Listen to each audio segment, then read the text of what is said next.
కాకినాడ జిల్లా పిఠాపురంలో టీడీపీ జనసేన మధ్య వివాదం రచ్చకెక్కింది. ట్యాబ్ల పంపిణీ కార్యక్రమంలో ఏర్పాటు చేసిన ఫ్లెక్సీ మాటల యుద్ధానికి దారితీసింది. పెండెం దొరబాబు వర్మ మధ్య డైలాగ్ వార్ నడిచింది. గవర్నమెంట్ ప్రోగ్రామ్ ప్రైవేట్ ప్రోగ్రామ్ చూసుకోండి, ఎవరు అడగరు అంటే కలపడిపోతారా అంటే ఇంకా తెలుగుదేశం గెలిపించిన తెలుగుదేశాన్ని మీద కొట్టేస్తారా, కార్యకర్తలు కొట్టేస్తారా? ఎవడతను దొరబాబు మట్టి వ్యాపారం చేసుకునే మనిషి మళ్ళీ మట్టి వ్యాపారాన్ని చెరువులు తవ్వడానికి వచ్చాడు. తెలుగుదేశం పార్టీ ఎవడ మీద అయితే పోరాయిందో ఆడొచ్చి మీద వచ్చి పెత్తన ఎక్కుతున్నాడు.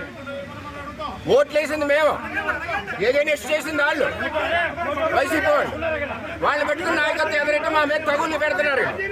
కూటమి ప్రభుత్వంలో ఉన్నారు, ఈ నియోజకవర్గం అభివృద్ధి చెందుతూ ఉంది. దాన్ని ఈ రకంగా మీరు ప్రతి మీటింగ్ లోని కూడా దాన్ని ఏదో డిస్టర్బ్ గా చేసి పవన్ కళ్యాణ్ గారి మీద బురద జల్లాలనే ఆలోచన మానుకోండి అని చెప్పి మీకు హెచ్చరిక చేస్తా ఉన్నాను. ఇది మంచి పద్ధతి కాదు. ఇది ముమ్మాటికి తప్పిదం. ఇటువంటి తప్పు మీరు చెయ్యకండి. ఈ రోజున మేము అందరం కూడా బాధపడతా ఉన్నాం. నియోజకవర్గంలో ఇంత అభివృద్ధి చేస్తామంటే పవన్ కళ్యాణ్ గారి మీద పేరు రాకుండా చేయాలనే సంకల్పము, ఆయన ఏ కార్యక్రమం జరిగినా ఆ కార్యక్రమం దగ్గర డిస్టర్బ్ చేయడం అనేది ఇది మంచి పద్ధతి కాదు.